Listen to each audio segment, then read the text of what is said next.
शाश्वतमप्रमेयमनघं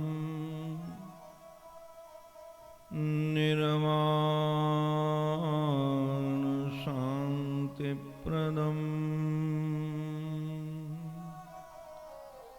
ब्रह्मा शम्भुफणेन्द्र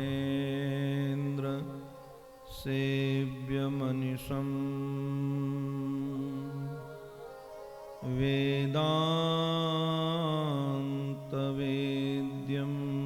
विभुं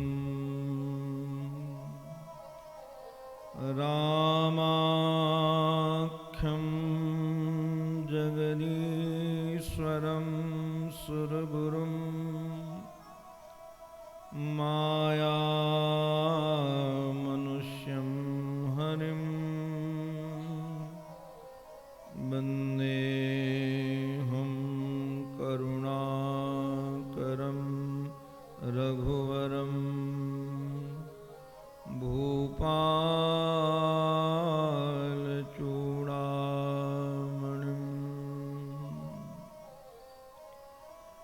वृन्दावनेश्वर मुकुन्द मनोज्ञवेश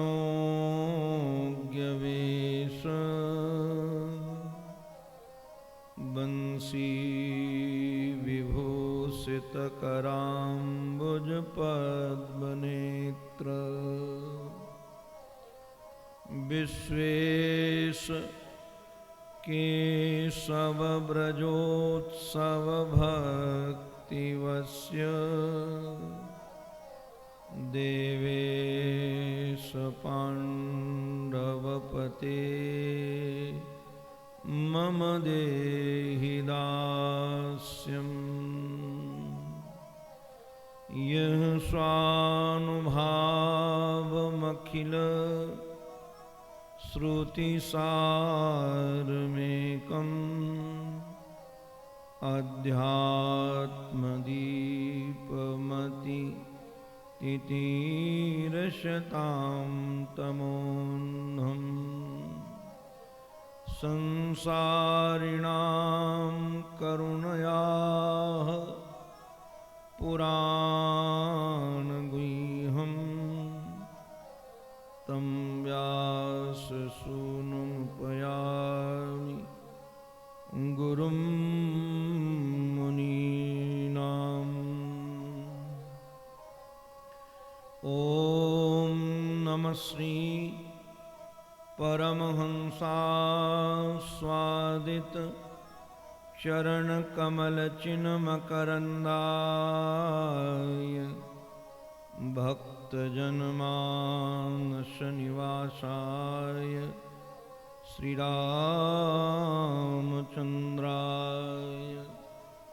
विश्वसर्गविसर्गादि नवलक्षणलक्षितं श्रीकृष्णाख्यं परं धाम जगद्धाम नमामि अखण्डानन्दबोधाय शिष्यसन्तापहारिणे सच्चिदानन्दरूपाय तस्मै श्री गुरवे नमः। गुरुर्ब्रह्मा गुरुर्विष्णुः गुरुर्देवो महेश्वरः गुरुः साक्षात् परब्रह्म तस्मै श्री गुरवे नमः। तस्मै श्री गुरवे नमः। श्रीमन्नारायण नारायण नारायण श्रीमन्नारायण नारायण नारायण श्रीमन्नारायण नारायण नारायण श्रीमन्नारायण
वत्सल भगवान की जय।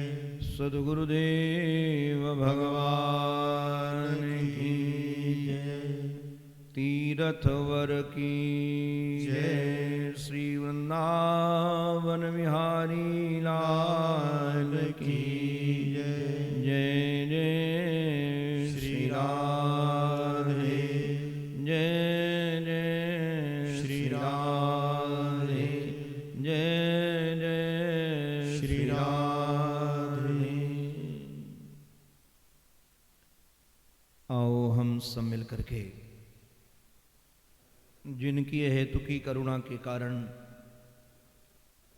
हम सब की प्रवृत्ति परमात्मा की ओर होती है, वो हैं श्री वृंदावनेश्वरी वृषभान नंदनी। हम सब मिलकर के प्रथम उनके श्री चरणों में चलें। ऐसा लगे कि वो सन्मुख हमारे विराजमान हैं और हम उन्हें निहार करके अपने हृदय के भाव पुष्प उनके श्री चरणों में निवेदित कर रहे हैं। इस भाव से ही भावित होकर हम सब प्रथम स्तुति गान करेंगे। उसके बाद भागवत भागीरथी के महात्म चर्चा में हम सब प्रवृत्त होंगे। पहले हम सब मिलकर के स्तुति गान करें। कृपा रूपिणी राधिके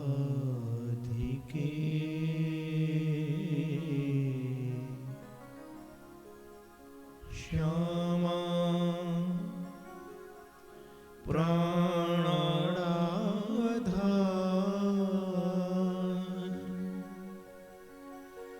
कृपा करो श्री राधिके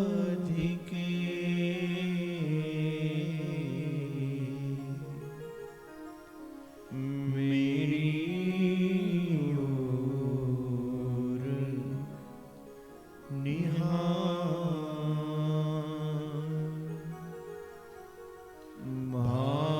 भानुदुलारी राधिके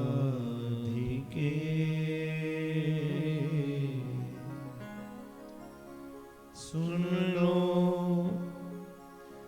मेरी पुकार। दीन पात की श्रवण को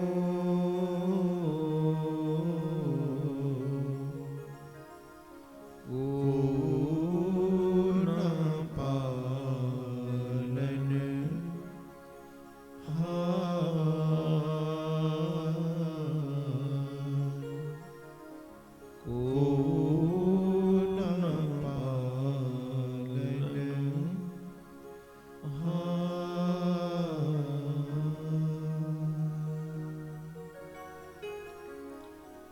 सरस किशोरी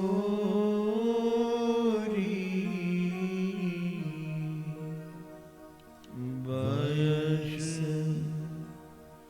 की थोरी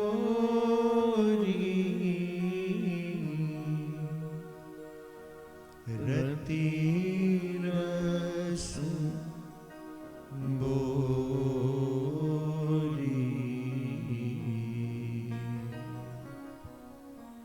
कीजे कृपा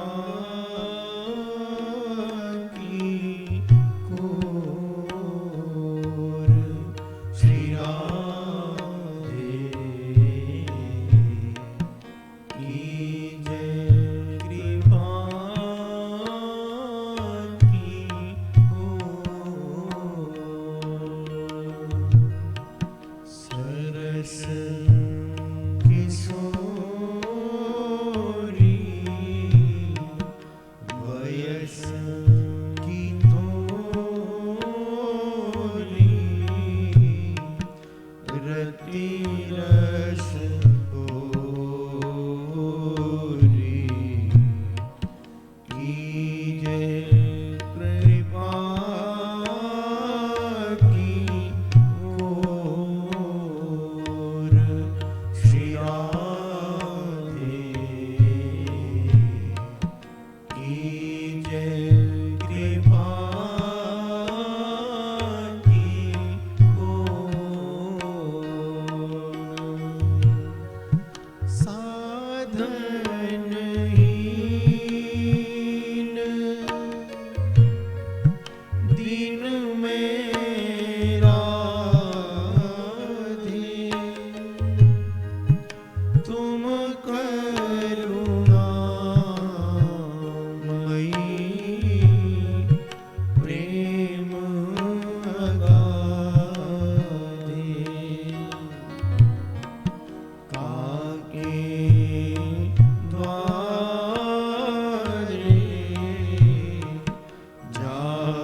निहारे दीन दुखी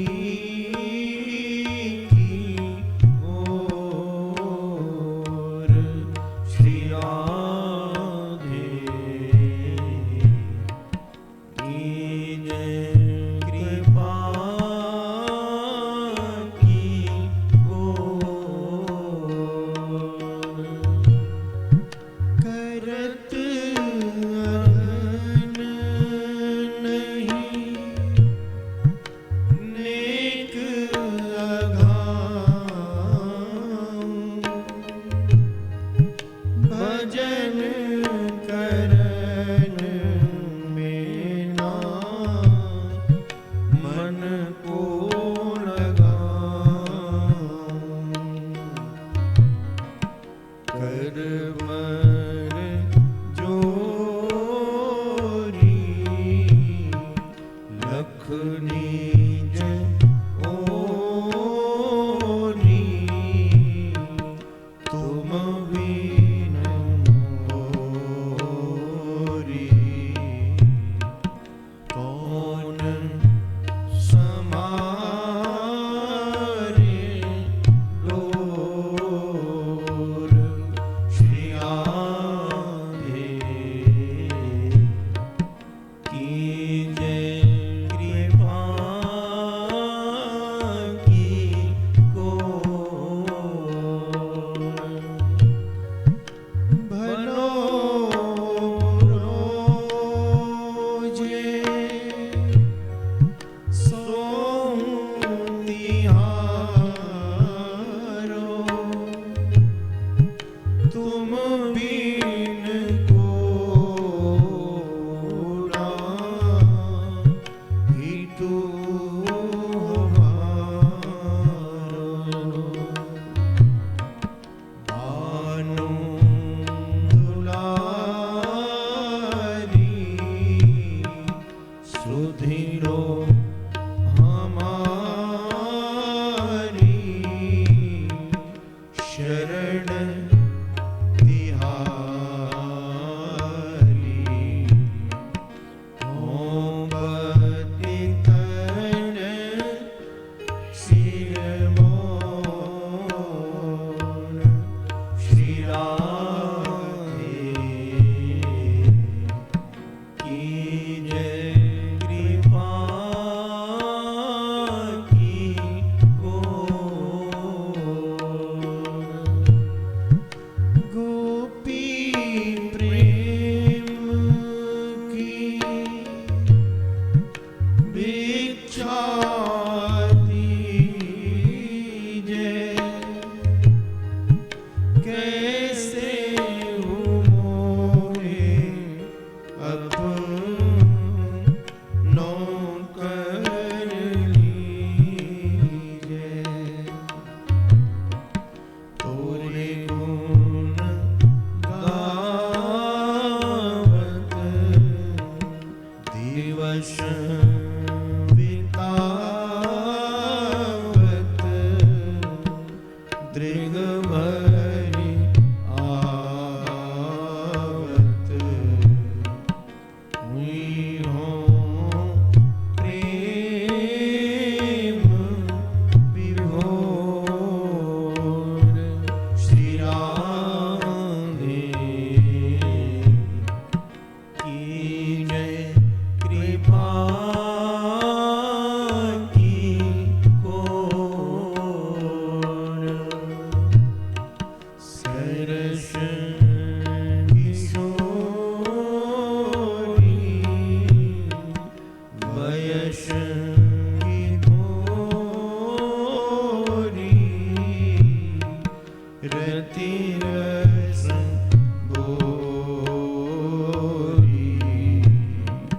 कीजे कृपा की कोर श्री राधे कीजे कृपा की कोर श्री राधे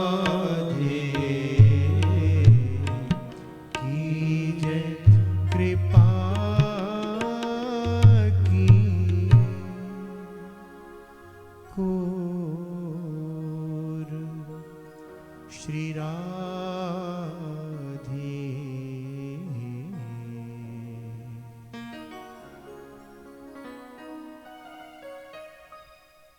हे स्वामिनी जू, बड़ी दयनीय दशा है। ये पामर मन विषयों को परित्याग नहीं करता है, प्रयास करने के बाद भी दीर्घ काल तक भजन नहीं होता है। ऐसी विषम परिस्थिति में आपके अतिरिक्त कोई संबल नहीं है, कोई आश्रय नहीं है। इसलिए श्री चरणों में बारंबार यही प्रार्थना है, इस साधनहीन पर जैसी अनुग्रह भरी दृष्टि आपने डाली है, ये करुणा भरी, ममता भरी, अनुग्रह भरी दृष्टि सतत बनी रहे। नमो महद्भ्यो ब्राह्मणेभ्यो नमो नमः। परमादरणी प्रातस्मरणी अनंत श्री समलंकृत श्री सद्गुरुदेव भगवान के युगल पावन पवित्र चरणारविंदों में साष्टांग प्रणिपात।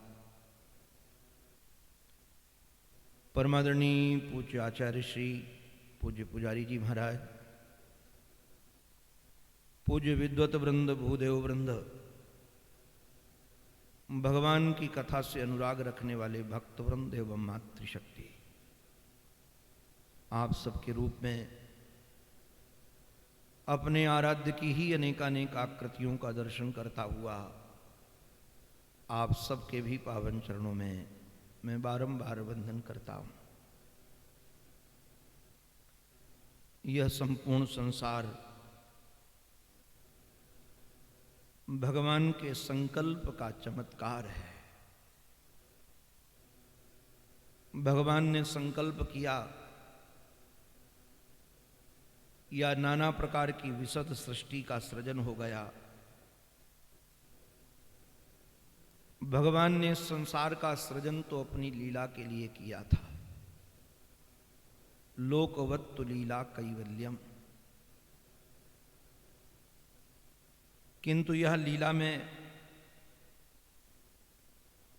जिस जिस को जो जो पाठ मिला, उस व्यक्ति ने पाठ समझ करके पाठ नहीं किया,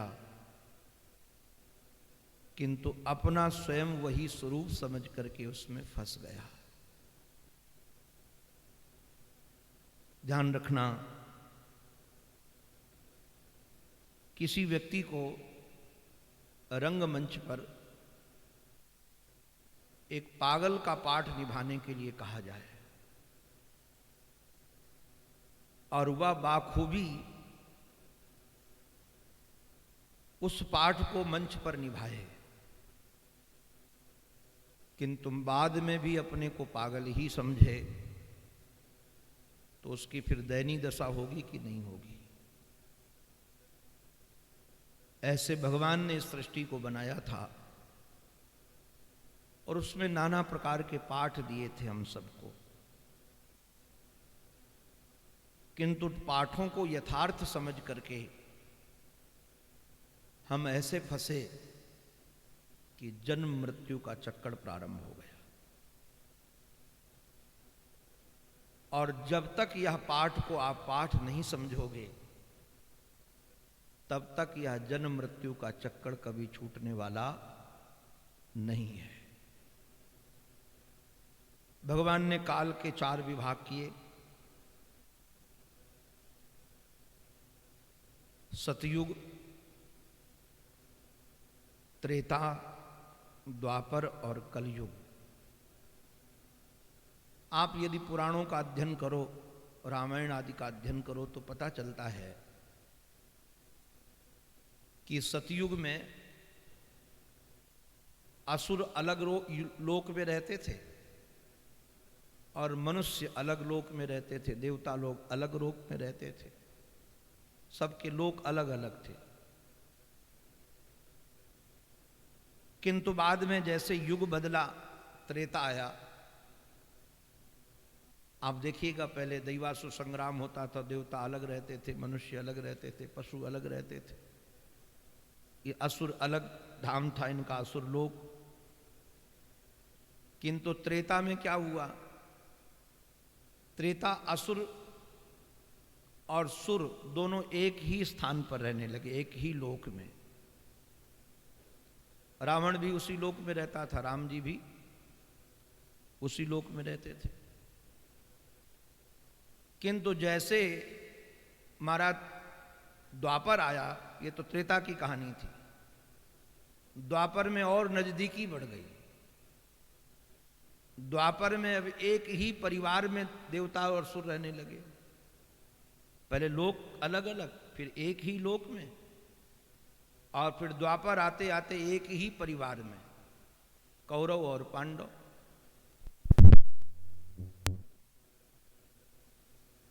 और कलयुग आने पर एक ऐसी दयनीय दशा हो गई,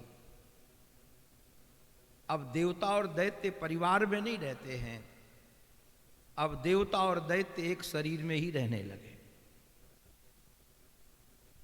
हमारी वृत्ति कभी दैवाकार बनती है, कभी मनुष्याकार बनती है। जब हम क्रोध के आवेश में होते हैं तब हम असुर होते हैं। जब हम भोग की प्रवृत्ति में लिप्त होते हैं तब हम देवता होते हैं।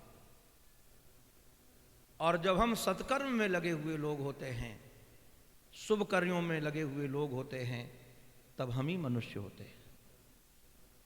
अब हम ही देवता बन गए, हम ही दैत्य बन गए, हम ही मनुष्य बन गए। एक ही शरीर में सारी वृत्तियां रहने लगी। अब ये जो रिसर्च करने वाले लोग हैं, जो आजकल रिसर्च करते हैं, उनको वैज्ञानिक कहते हैं, और पहले जो रिसर्च करते थे उनका नाम था ऋषि। ऋषि माने रिसर्च करता, खोजी। जैसे आजकल अलग अलग विषय पर रिसर्च होता है, अभी कोविड पर रिसर्च हुआ, दवा खोजी गई, ये सब ऋषि हैं जो रात दिन एक करके दवा खोज रहे हैं। किस कारण से रोग उत्पन्न हुआ, उसको कैसे समन किया जाए। मैं आज विचार कर रहा था प्रातःकाल लेटे लेटे, आजकल जितने रिसर्च होते हैं अधिकतर जड़ वस्तु के या शरीर के। पहले लोगों को जड़ वस्तु का उतना महत्व नहीं था और शरीर का उतना महत्व नहीं था। उस समय के लोगों का महत्व था मन और बुद्धि पर। पहले लोग ये समझते थे कि सुख दुख का संबंध मन और बुद्धि के आधार पर है, तब उस पर ज्यादा रिसर्च होते थे। और आज के लोग समझते हैं सुख का संबंध शरीर से है और संपत्ति से है, तो सारे के सारे रिसर्च शरीर पर हो रहे हैं या संपत्ति पर हो रहे हैं। कैसे धन कमाया जाए, कैसे फैक्ट्री बनाई जाए, कैसे कम स्थान पर अच्छी सुविधाएं प्राप्त कर ली जाएं, कैसे लेटेस्ट से लेटेस्ट गाड़ियां आ जाएं जो हम एक्सीडेंट में भी बच जाएं। सारी की सारी बुद्धि उसी में लगी है, बड़े बड़े पढ़े लिखे लोग। किंतु क्या कहा जाए इन पढ़े लिखे मूर्खों को कि मृत्यु टाली नहीं जा सकती है। आप 1000 कवच में बैठ जाओ, किंतु मृत्यु सही समय पर आएगी ही आएगी। रोग भी प्रारब्ध के वशीभूत हैं। आप ये मत समझिएगा कि बहुत ज्यादा संयमी रहोगे तो रोग नहीं आएंगे। हमारे जीवन में एक महापुरुष थे, हमारे जगदीश भैया की जानते हैं लोग, पूज्य स्वामी श्री भागवतानंद जी महाराज। संस्कृत के बहुत अच्छे विद्वान, महाराज श्री के कृपा पात्र थे। मैंने बहुत उनका सानिध्य प्राप्त किया। इतने संयमी थे, इतने संयमी थे, मैंने अपने जीवन में ऐसा संयमी पुरुष नहीं देखा है। खाने में, पीने में, सोने में, रहने में किंतु लास्ट के समय ऐसा शरीर में रोग आया कि कई वर्ष तक बिस्तर में रहना पड़ा। मैं इसलिए नहीं कह रहा कि आप सब प्रमाद का परित्याग कर दें, आप सावधान हो, बैलेंस बनाओ जीवन में। केवल शरीर प्रधान मत बनो, थोड़ा मन और बुद्धि प्रधान भी बनो। मन प्रेम का विषय है, बुद्धि विचार का विषय है। मन प्रधान बनोगे तो विशुद्ध प्रेम आएगा, और बुद्धि प्रधान बनोगे तो जीवन में ज्ञान आएगा। ज्ञान और प्रेम दोनों की आवश्यकता है। कई बार जिसके जीवन में ज्ञान नहीं होता है, वह व्यक्ति मरने वाली वस्तु से प्रेम कर बैठता है। अब प्रेम तो है उसके पास पूंजी, किंतु मरने वाले से प्रेम कर लोगे ज्ञान के अभाव में, या दुख देने वाले से प्रेम कर लोगे ज्ञान के अभाव में, तो दुख नहीं और क्या मिलेगा। अगर आपके जीवन में ज्ञान होगा तो ये तो ध्यान होगा किससे प्रेम करना है और किससे प्रेम नहीं करना है, किसका संग्रह करना है और किसका संग्रह नहीं करना है, किससे मिलना है किससे नहीं मिलना है। यह आपके जीवन में ज्ञान प्रतिकत्व लाएगा। तो उस समय जैसे आजकल इसरो में या नासा में वैज्ञानिक जन बैठ करके खोजते रहते हैं नया नया ज्ञान, नए नए लोक की तलाश है। चंद्रमा में जीवन है, जल है, मंगल में जीवन है, जल है। उनकी बुद्धि इस प्रकार की खोज में चल रही है कि मनुष्य यहां कुछ गड़बड़ होगा तो हम चंद्रमा में सृष्टि बना लेंगे, यहां कुछ गड़बड़ होगा तो सूर्य की ऊर्जा कैसे चार्ज करना है वो चार्ज कर लेंगे।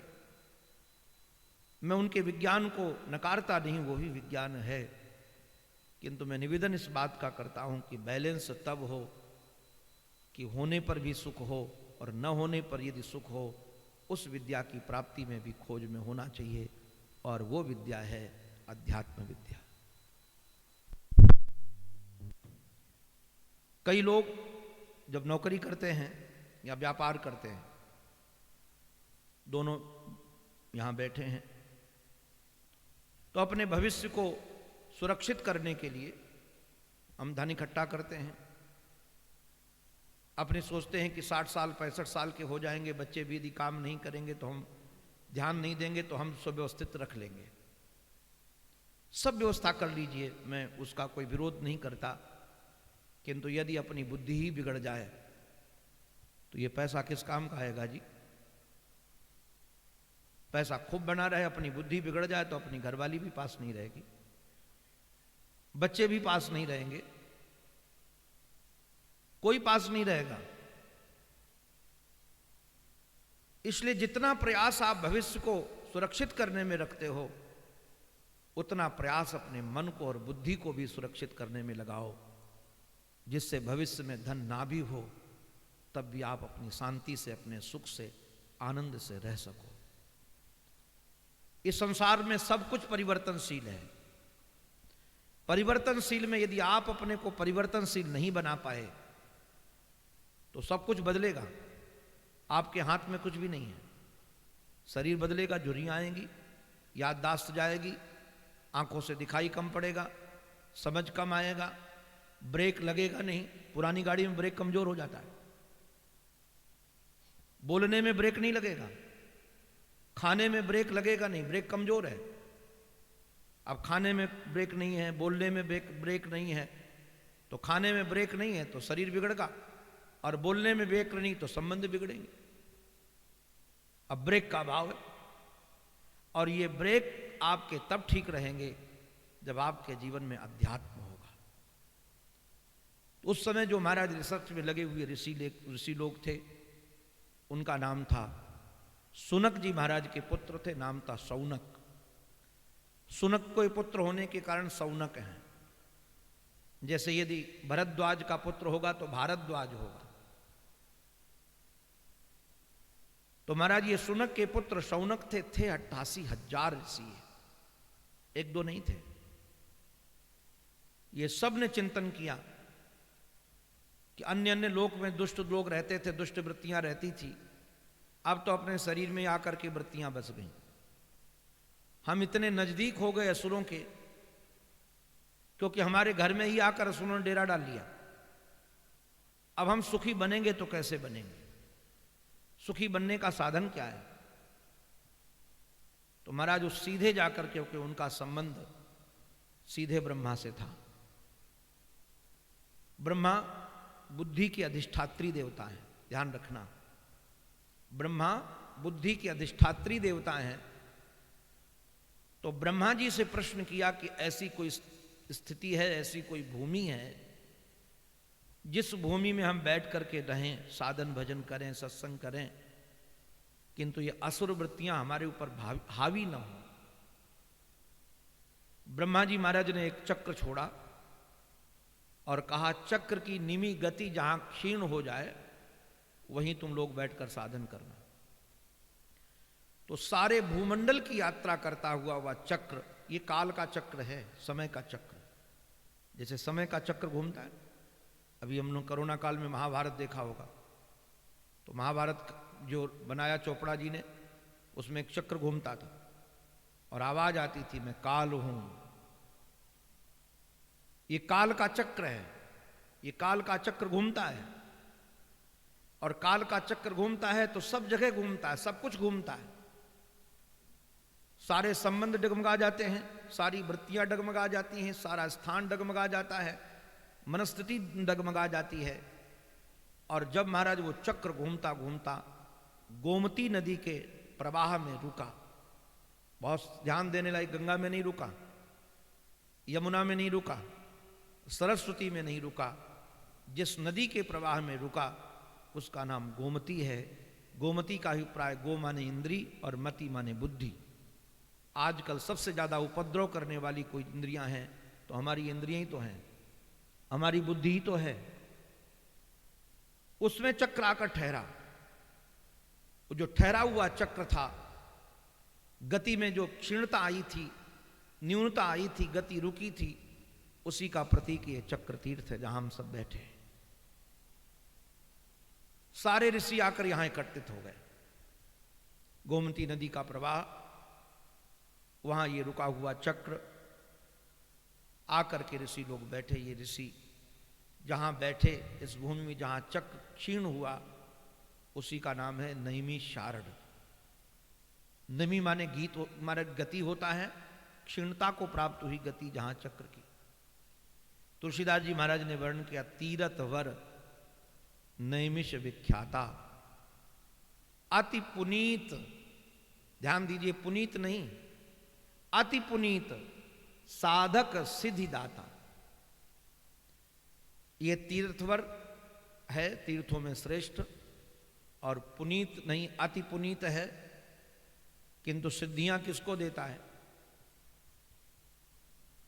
बोलो श्रवण कुमार जी। सिद्धियां साधकों को देता है। अति पुनीत, साधक सिद्धिदाता। और साधक माने होता है जो सहनशील है, जिसकी दृष्टि अपने लक्ष्य पर लगी है। जहां भोगी व्यक्ति को सिद्धियां नहीं मिलेंगी। यहां आप लोग तो भाग्यशाली हो कि अभी इतनी व्यवस्थाएं नैमिषारण्य में हो गई हैं, पहले ये भी नहीं थी। यहां दिन भर लाइट नहीं आती थी। और हम तो धन्यवाद देते हैं श्रवण कुमार जी को, इन्होंने यहां पूरे तीर्थ का घूम करके सबसे अच्छी जगह का चयन किया है आपके लिए। सबसे अच्छी जगह है ये। अब जो भोगी लोग हैं वो तो कमी निकालेंगे, ये गड़बड़ी, ये गड़बड़ी, ये गड़बड़ी। इनको सिद्धियां नहीं मिलेंगी, इनको गड़बड़ियां ही मिलेंगी,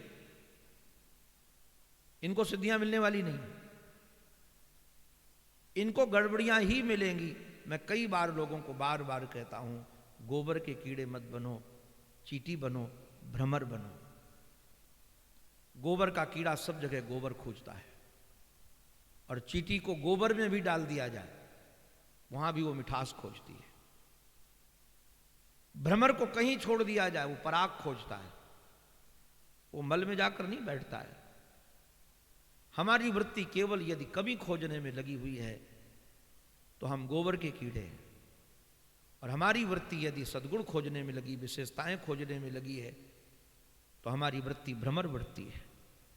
और कृष्ण उसी को मिलते हैं जिसकी वृत्ति भ्रमर वृत्ति होती है।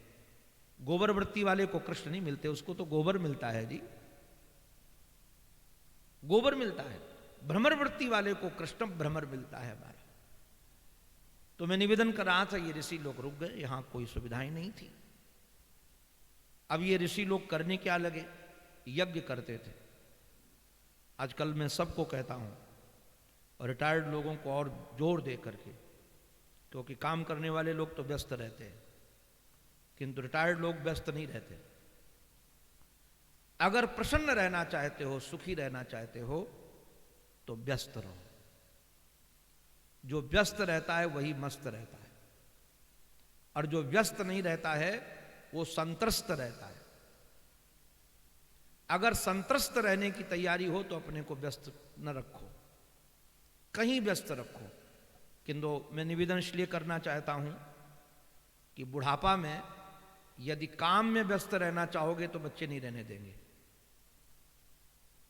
अगर सोचो कि बुढ़ापा में काम में व्यस्त रहेंगे, जो व्यापार करते हैं वही काम करेंगे, वहीं बैठेंगे, तो बच्चे नहीं बैठने देंगे। और बैठोगे तो झगड़ा होगा, क्योंकि जनरेशन गैप है और विचार की शैली है, काम का ढंग है, सब बदल जाता है। जिस शैली में आपने काम किया था आज उस शैली में काम नहीं है। जिस ढंग से आपने व्यवहार किया था वो व्यवहार नहीं है, अभी बदल गया है। और आप हम बदलेंगे नहीं तो बच्चों को तकलीफ होगी। इसलिए रिटायर्ड होने के पहले भजन में व्यस्त रखने का अपने को अभ्यास करो, ग्रंथों में अपने को व्यस्त रखने का अभ्यास करो, सत्संग में अपने को व्यस्त रखने का अभ्यास करो। नियम बना लो, 1 घंटा माला जपना है, 2 घंटे कोई टीवी देखनी है, जो भी आपको अच्छा सीरियल लगता है वो देख लेना है, फिर भागवत का पाठ करना है, जप करना है। आप अपने पूरे समय को पहले से व्यस्त रखना चालू करो। कोई बुद्धिमान व्यक्ति घर में कुआं तब नहीं खोदता जब घर में आग लगती है। बुद्धिमान व्यक्ति, मकान अभी बनाए जाते हैं तो पहले व्यवस्था की जाती है, आग लगने पर व्यवस्था नहीं होगी। तो जब आप रिटायर्ड हो जाओगे तब तो आग लग चुकी होती है। पहले जब तक रिटायर्ड नहीं हुए हो तब तक ये व्यवस्था खोज लेनी चाहिए। उसी का ये परिणाम है पुराणों की कथा। ये पुराणों की कथा उसी से प्रकट हुई है। मैं तो एक दिन कह रहा था, ये पुराणों की कथा पुराने लोगों के लिए है, जो घर से पुराने हो गए हैं, किंतु नए लोगों के लिए भी है। किंतु महाराज पुराण सदा नया भी रहता है। पुरानों के लिए विशेष है और नए लोगों के लिए भी विशेष है। इसकी विशेषता भी मैं बीच बीच में बताता जाऊंगा। ये भूमि सचमुच में बहुत अद्भुत है। और श्रवण कुमार जी, आप और हम दोनों इसमें निमित्त हैं। एक घटना आपको सुनाता हूं, फिर मूल कथा पर मैं प्रवाहित होऊंगा। भगवत कृपा से और आराध्य गुरुदेव की कृपा से, महाराज श्री की कृपा से, जब से उनकी शरण में आए हैं, भारत का कोई प्रांत या कोई तीर्थ शेष नहीं रहा जहां विशिष्ट विशिष्ट तीर्थों पर कई बार कथा न हुई हो। कथा में रस भी मिलता है, तीर्थ में जाने का अवसर भी मिल जाता है। तो विगत कई वर्षों के पहले मैं यहाँ कथा करने आया था। कोई महाराष्ट्र के लोग थे जिन्होंने ये आयोजन किया था यहाँ। उस समय हनुमानगढ़ी में कथा थी, लोग ज़्यादा भी थे। मैं प्रातःकाल रोज स्नान करने के लिए जाता था गोमती में, और स्नान करके आ जाता था। दोनों टाइम की कथा थी, बैठकर कथा करता था 9 बजे से। जिस दिन 6वें दिन की कथा थी, क्योंकि 7वें दिन की कथा हमने एक टाइम रखी थी, कहीं दूसरी जगह जाना था, तो सायंकाल कथा 7वें दिन होनी नहीं थी। तो सुबह जल्दी रखी थी कथा की 8 बजे से बैठेंगे, 1 बजे तक पूरी कर लेंगे, 2 बजे तक फिर निकल जाएंगे। उस दिन हमको गोमती स्नान करने नहीं जाना था।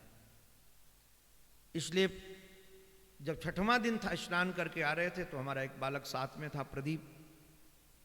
एक भिखारी मेरे सामने खड़ा हुआ, हाथ जोड़कर कहा कि हनुमानगढ़ी में कथा आप सुनाते हो? हमने कहा मैं ही सुनाता हूं।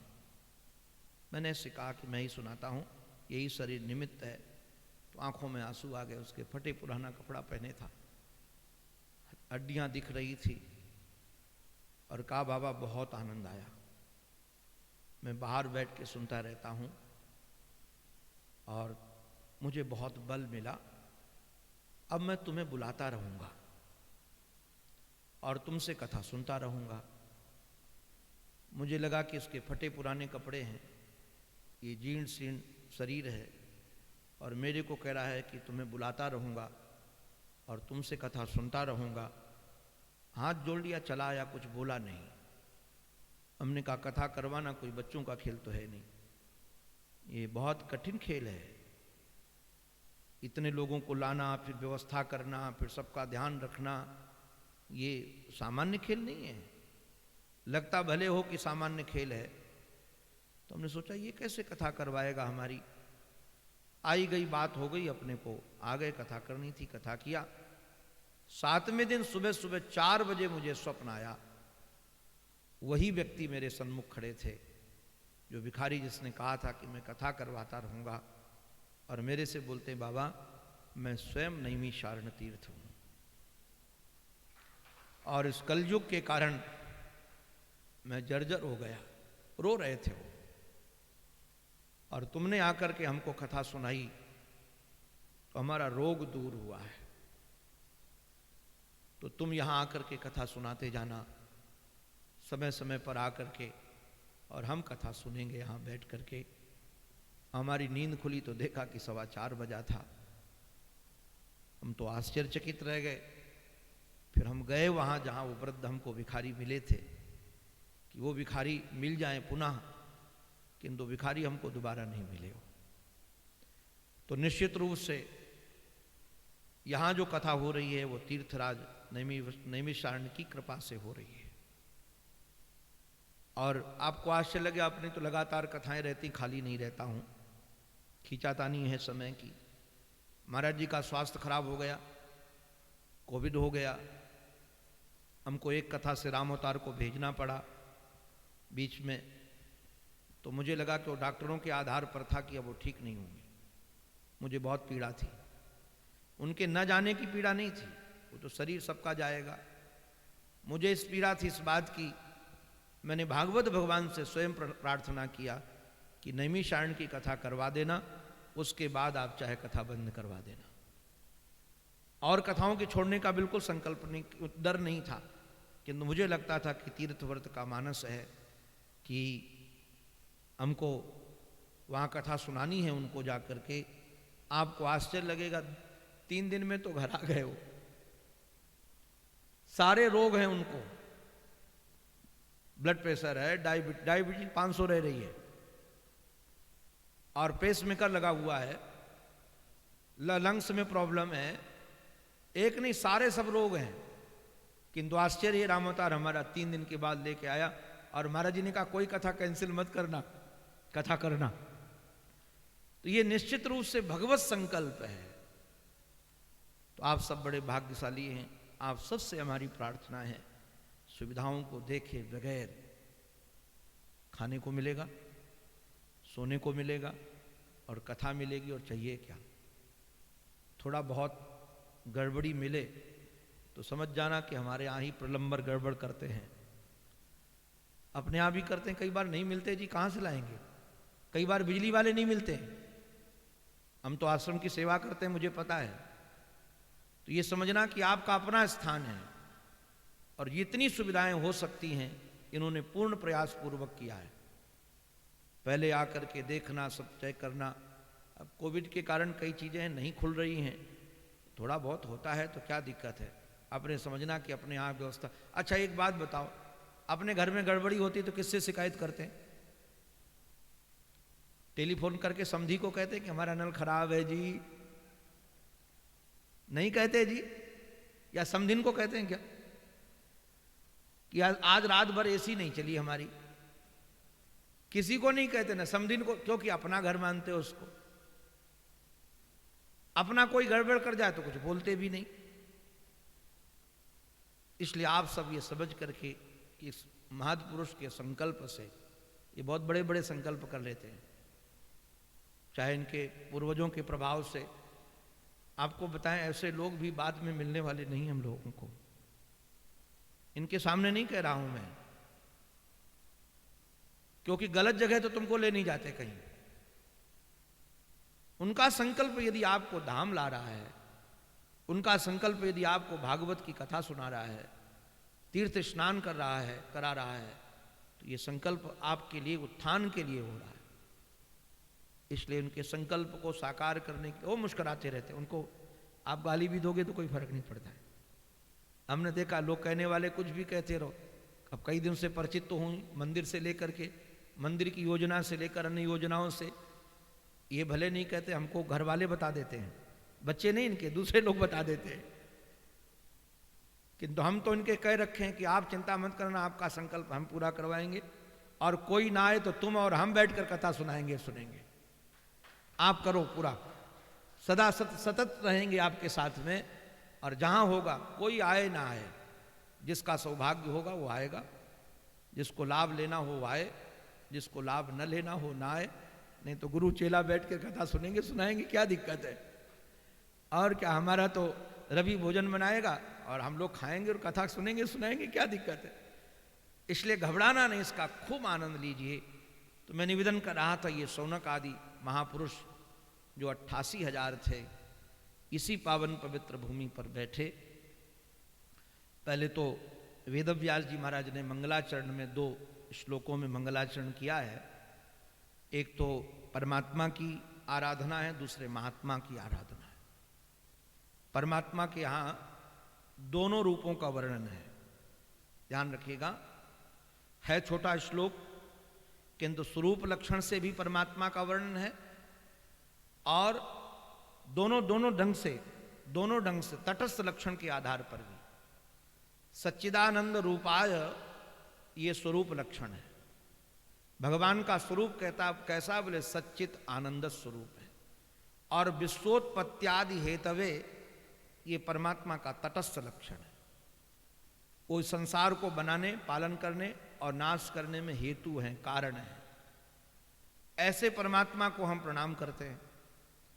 अच्छा, यहां नमः नहीं है, नुमा है। कमाल की बात है, अर्थ दोनों के एक हैं। नमः भी किया जा सकता था, किंतु नमः न करके नुमा है। ये नुमा वैदिक प्रयोग है।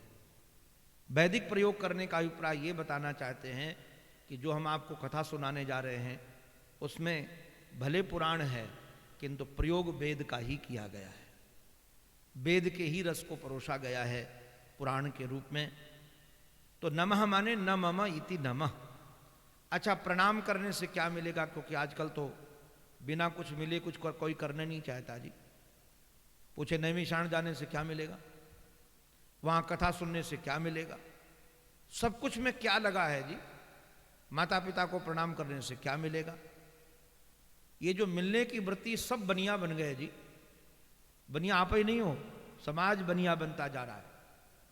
बिना मिले कुछ करने का सामर्थ्य नहीं है, करने की इच्छा नहीं है।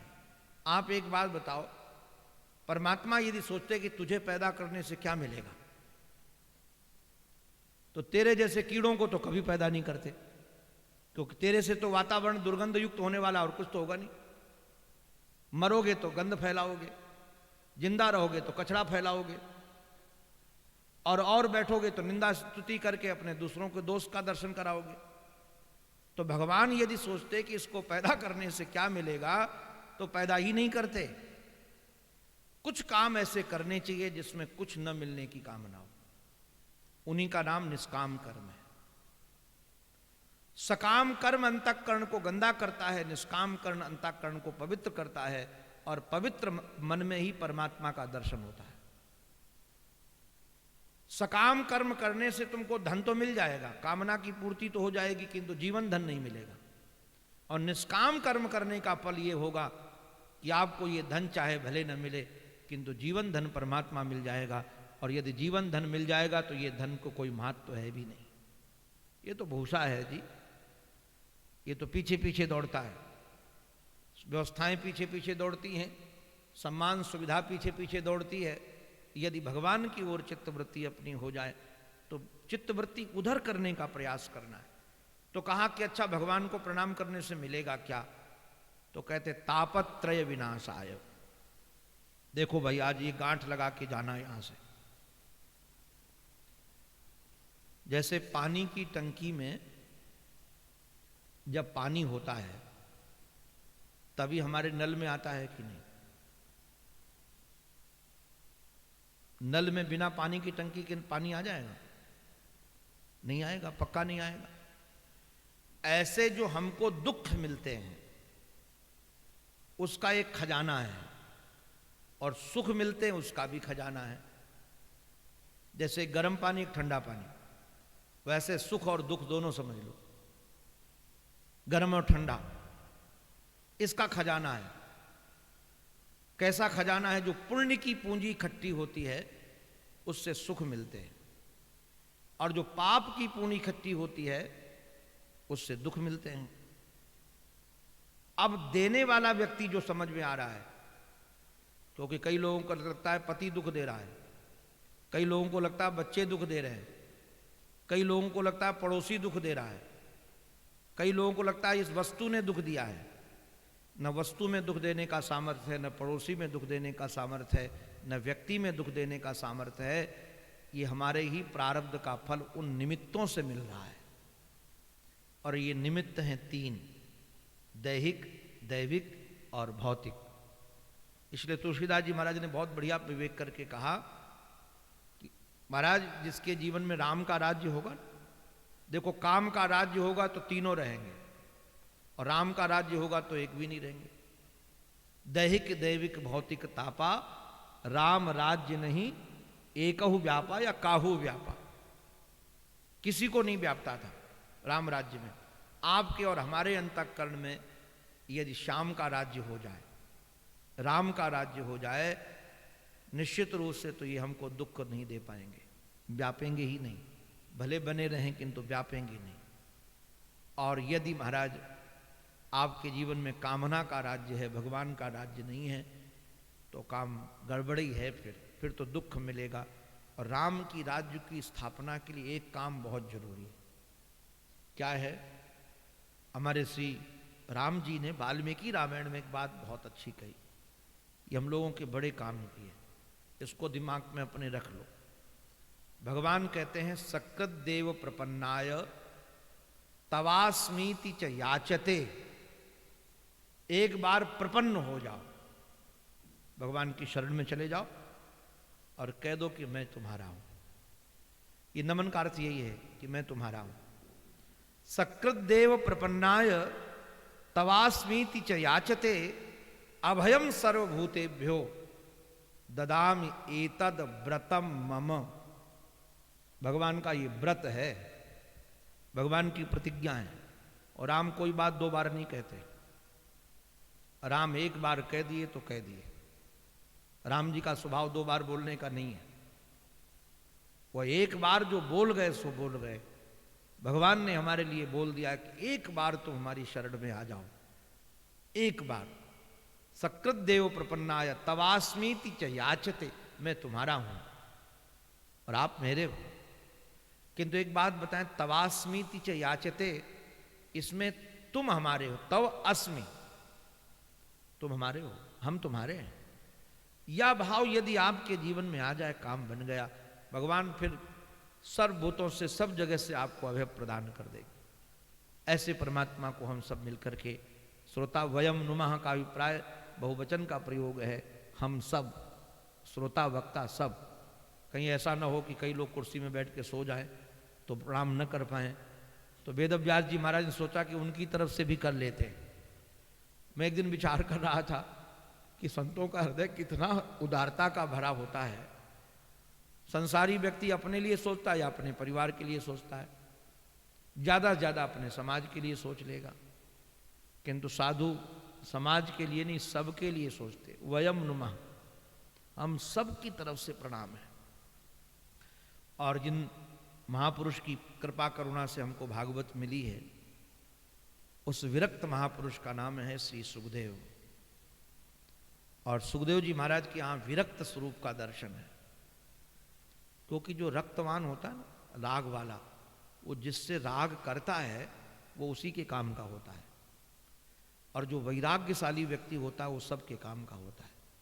ध्यान रखना, रागी व्यक्ति जिससे राग करेगा उसी के काम का है, और वैराग्यशाली व्यक्ति अपने काम का तो है ही किंतु सबके काम का है। इसलिए सुखदेव जी का जो स्वरूप यहाँ वैराग्य का स्वरूप है, यम प्रव्रजंत मनुपेत मपेत कृत्यम द्वैपायनो विरह कातर आज भाव पुत्रेति तन्मय तया तरवोभिनेदु तम सर्वभूत हृदयम मुनि मानतोष्मि। कौन से महात्मा को हम वंदन करते हैं? मुनि को, जो सर्वभूत हृदय है। अच्छा, सर्वभूत हृदय कौन होगा? सर्वभूत हृदय परमात्मा ही है। ध्यान रखना, परमात्मा, एक बात आपको ध्यान देने की जो बहुत आपकी दृष्टि में खींच रहा हूं इधर, परमात्मा महात्मा बन जाता है, महात्मा परमात्मा बन जाता है। परमात्मा महात्मा बनता है और महात्मा परमात्मा बनता है। आप कहोगे महात्मा परमात्मा कैसे, परमात्मा महात्मा कैसे? जो परमात्मा है तटस्थ है। ध्यान दीजिएगा, परमात्मा तटस्थ है, व्यापक है, किंतु जब उसके हृदय में करुणा भरती है, कृपा भरती है, तो वही परमात्मा महात्मा बन जाता है। किंतु जब महात्मा के ज्ञान बुद्धि में परमात्मा समा जाता है, जब महात्मा की क्रिया में परमात्मा समा जाता है, तो महात्मा परमात्मा बन जाता है। परमात्मा ही महात्मा बनता है, महात्मा ही परमात्मा बनता है। इसलिए इसको, रहस्य को समझने लायक है। तो ये परमात्मा महात्मा बने हुए का दर्शन है, जो है था परमात्मा किंतु महात्मा बन गए। इसलिए तत्राभवत भगवान व्यासपुत्र, प्रथम स्कंद में सूत जी महाराज ने कहा तत्र अभवत भगवान एव व्यासपुत्र, भगवान ही व्यासपुत्र है। इसलिए यम प्रव्रजंतम अनुपेतम अपेतम कृत्यम।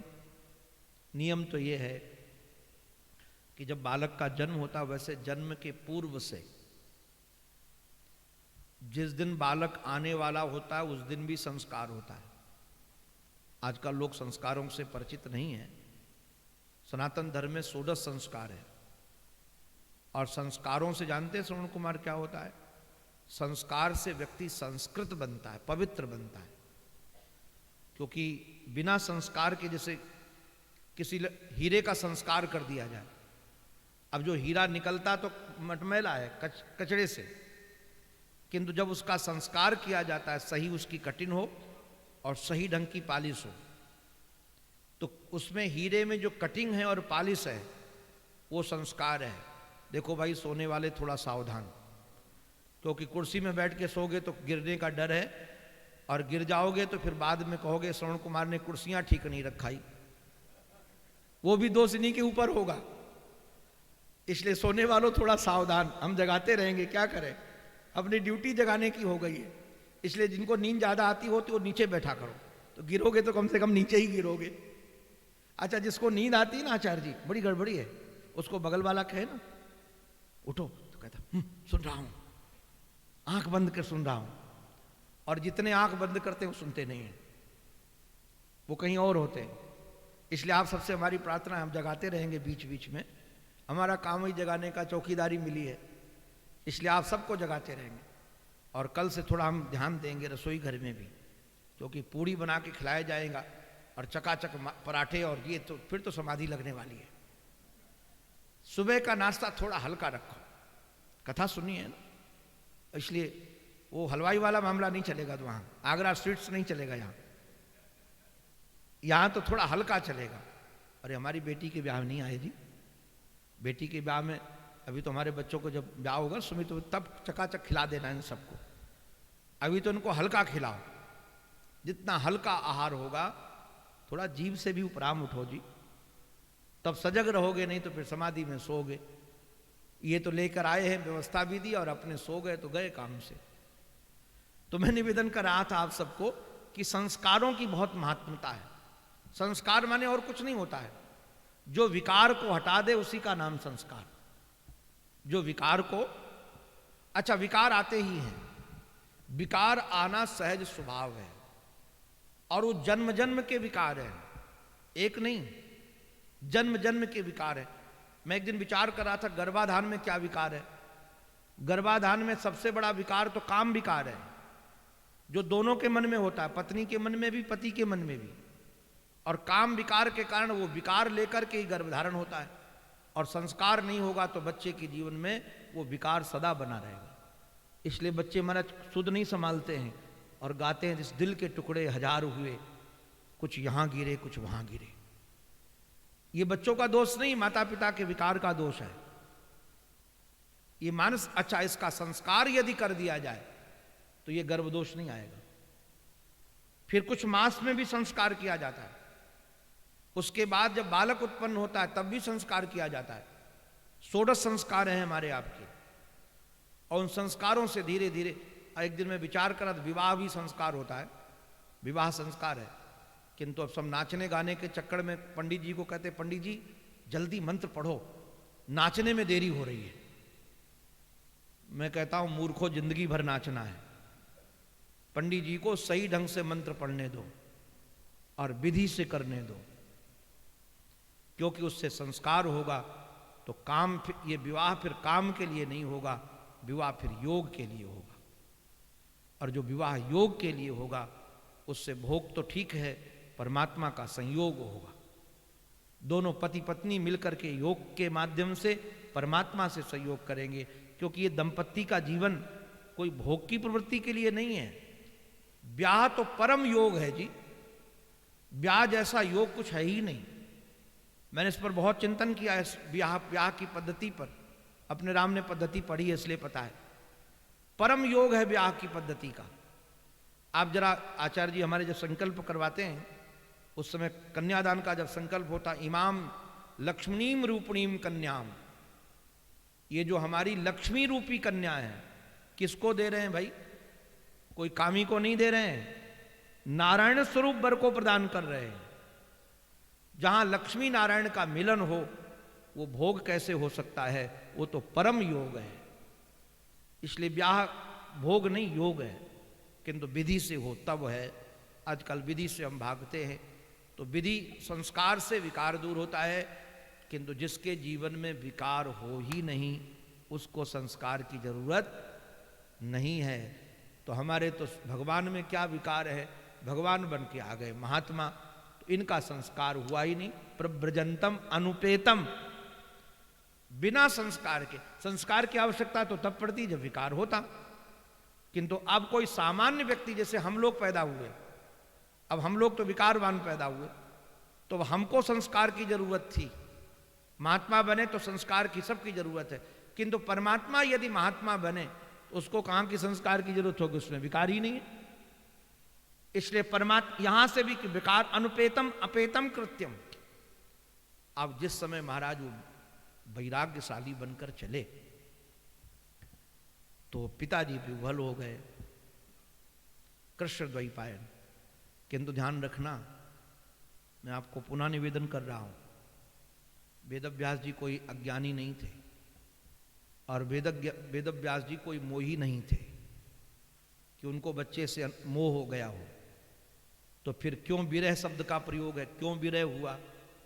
उनको पूर्ण बोध था कि हमारा पुत्र कोई सामान्य पुत्र नहीं, हमारे पुत्र बन करके परमात्मा ही आए हैं, और परमात्मा के वियोग में यदि विरह न हो तो हृदय नहीं, वह पत्थर है।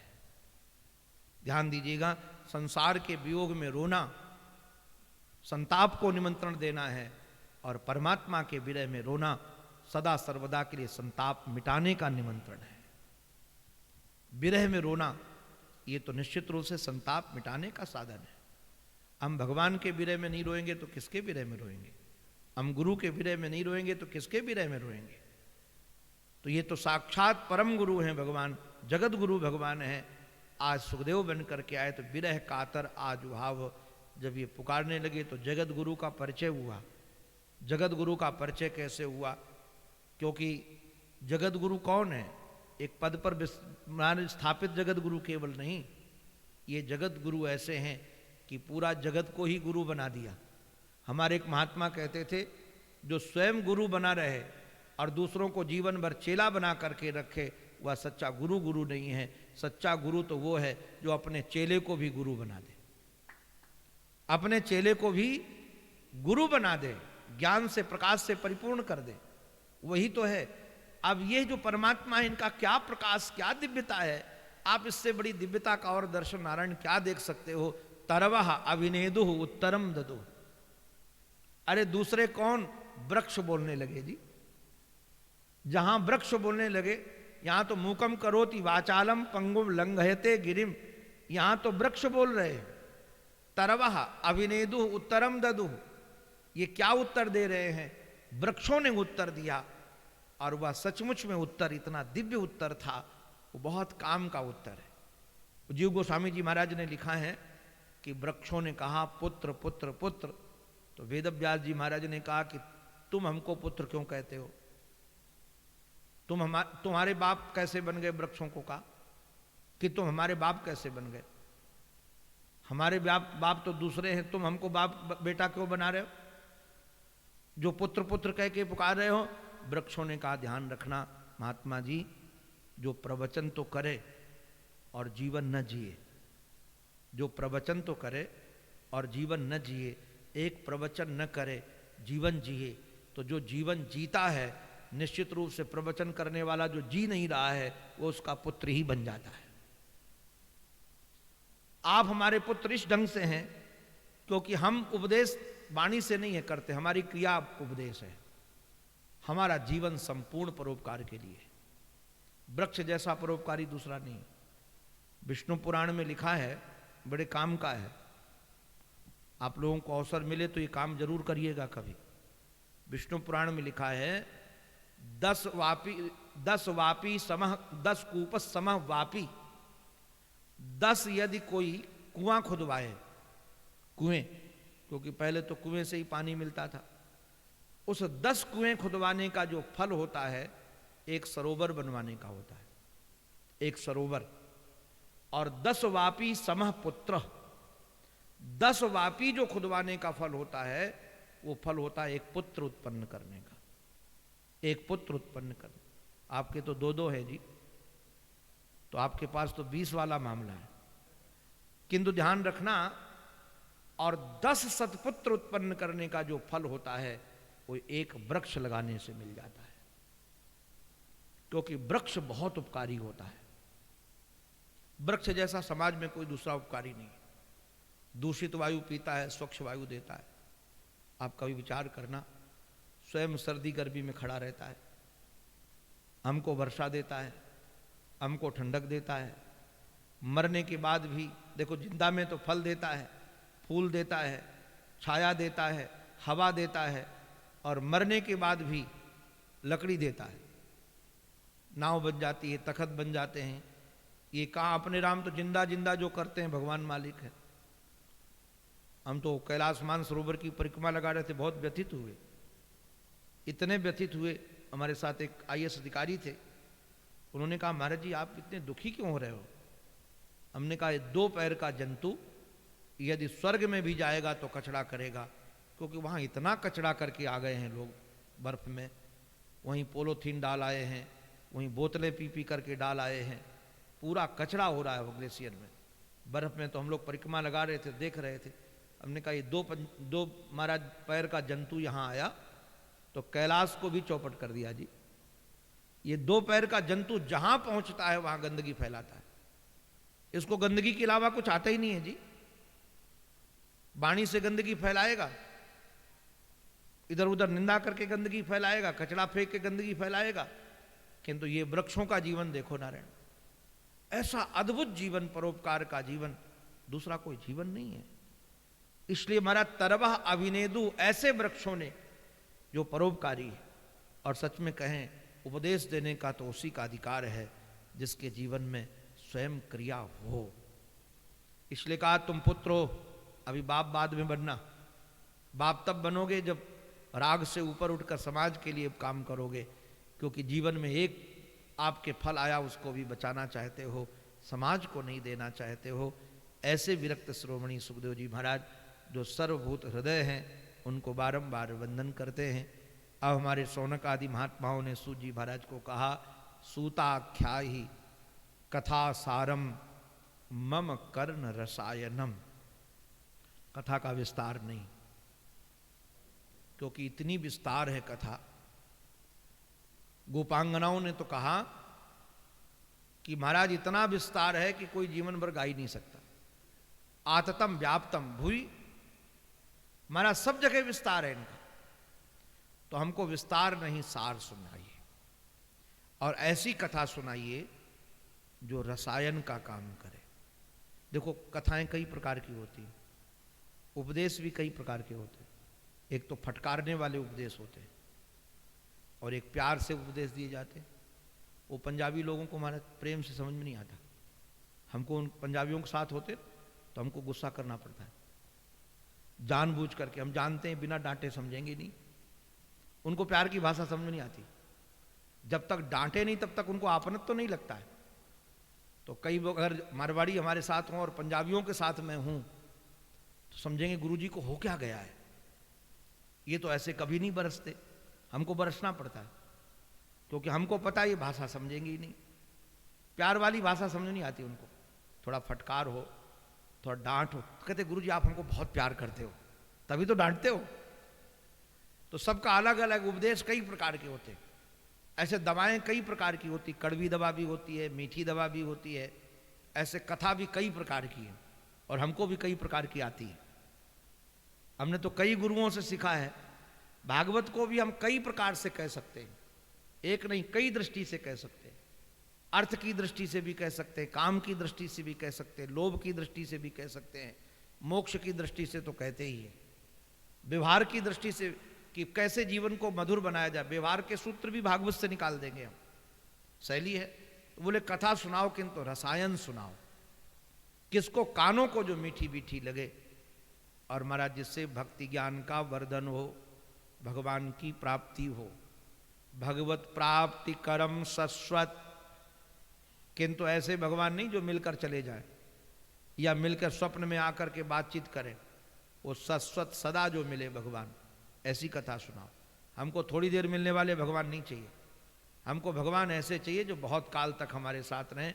जब तक हम रहें तब तक वो रहें, दोनों साथ साथ रहें। एक साथ रहने वाले भगवान चाहिए।